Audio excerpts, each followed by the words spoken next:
જય દ્વારકાધીશ વિદ્યાર્થી મિત્રો, આ વિડીયોની અંદર આપણે એસાઇનમેન્ટના પ્રશ્નપત્ર નંબર 2 ધોરણ 10ના સામાજિક વિજ્ઞાનના વિભાગ એ ઉપર ચર્ચા કરવાના છીએ. બીજું તમને કહી દઉં મિત્રો કે જો તમે હજુ અમારી ચેનલ સબસ્ક્રાઈબ ન કરી હોય તો સબસ્ક્રાઈબ કરો, વિડીયોને લાઈક કરો અને શેર કરો, જેથી તમે અમારા આવનારા વિડીયો પણ મેળવી શકો. વિભાગ એ, જેની અંદર પ્રશ્ન છે, નીચે આપેલા પ્રશ્નોના માત્ર માગ્યા મુજબ ઉત્તર આપવાના છે. 24 હેતુલક્ષી પ્રશ્નો આવશે, દરેકનો એક એક ગુણ છે. સૌ પ્રથમ છે જોડકાઓ, વિભાગ એ અને વિભાગ બી. તો પેલું છે ઢાકાની મલમલ, તો જવાબ આવશે દિવાસળીની પેટી. બીજું સમ્રાટ અશોક, જવાબ આવશે 5 સ્તૂપો.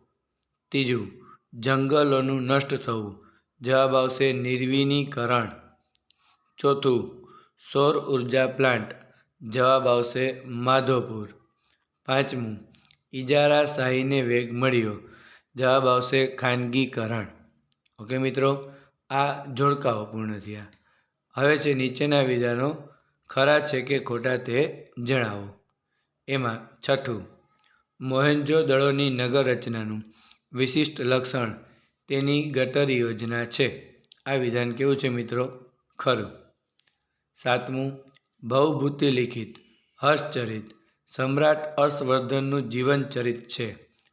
આ વિધાન કેવું છે? ખોટું. આઠમું, ગ્રાહક શિક્ષણ જાગૃતિ માટે ઇનસાઇટ સામયિક બહાર પડે છે. આ વિધાન કેવું છે? સાચું.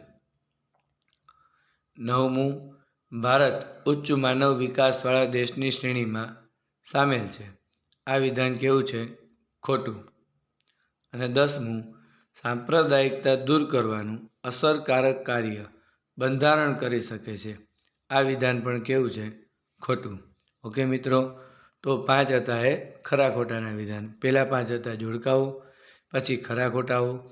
હવે આવે છે યોગ્ય વિકલ્પ પસંદ કરી ખાલી જગ્યા પૂરો. એની અંદર આગ્રાનો ખાલી જગ્યા વિશ્વની 7 અજાયબીઓમાંનો એક છે. જવાબ આવશે તાજમહલ. 12મું, ભારતના વિવિધ લોકો ખાલી જગ્યાની ભાવનાથી પોતાનું જીવન જીવે છે. જવાબ આવશે સહ-અસ્તિત્વ. 13મું, ભારતમાં સ્પષ્ટ વાવેતર ક્ષેત્રના લગભગ ખાલી જગ્યા ભાગમાં સિંચાઈ થાય છે. જવાબ આવશે 38%. 14, કડાણા અને વણાક બોરી યોજનાઓ ખાલી જગ્યા નદી ઉપર આવેલી છે. જવાબ આવશે મહીસાગર. 15, રાષ્ટ્રીય ધોરીમાર્ગ 44 ખાલી જગ્યાથી કન્યાકુમારી સુધી જાય છે. જવાબ આવશે શ્રીનગર. ઓકે મિત્રો, આ 5 હતી ખાલી જગ્યાઓ.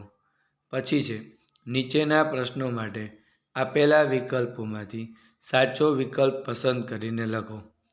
16મું, શિકાગો શહેરમાં મળેલી વિશ્વ ધર્મ પરિષદમાં કોણે વક્તવ્ય આપ્યું હતું? જવાબ આવશે સ્વામી વિવેકાનંદ. 17, વર્ગખંડમાં ખેત તલાવડી વિશે વિદ્યાર્થીઓની ચર્ચા દરમિયાન રજૂ થયેલ કયું વિધાન યોગ્ય છે? જવાબ આવશે દક્ષ. તે વૃષ્ટિ જળ સંચયની એક પદ્ધતિ છે. 18, ઓડિશાની કઈ નદી મુખ ત્રિકોણ પ્રદેશ ધરાવે છે? જવાબ આવશે મહાનદી. 19, ભારતનું અર્થતંત્ર કેવા પ્રકારનું છે? જવાબ આવશે મિશ્ર. 20, નીચેનામાંથી કઈ આર્થિક પ્રવૃત્તિ માધ્યમિક ક્ષેત્રની પ્રવૃત્તિ છે? જવાબ અણુશસ્ત્રોનું ઉત્પાદન. ઓકે મિત્રો, આ આપણે જોયા વિકલ્પોના જવાબ. હવે છે નીચેના પ્રશ્નોના સંક્ષિપ્તમાં ઉત્તર આપો. 21મો, રેલ માર્ગમાં ભારતનું સ્થાન એશિયામાં અને વિશ્વમાં કેટલામું છે? તો એશિયામાં પ્રથમ અને વિશ્વમાં દ્વિતીય.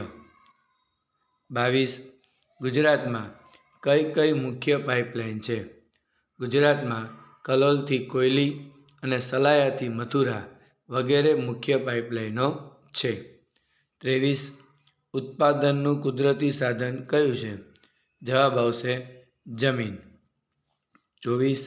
કઈ આર્થિક પદ્ધતિ બજાર પદ્ધતિથી તદ્દન વિરોધી છે?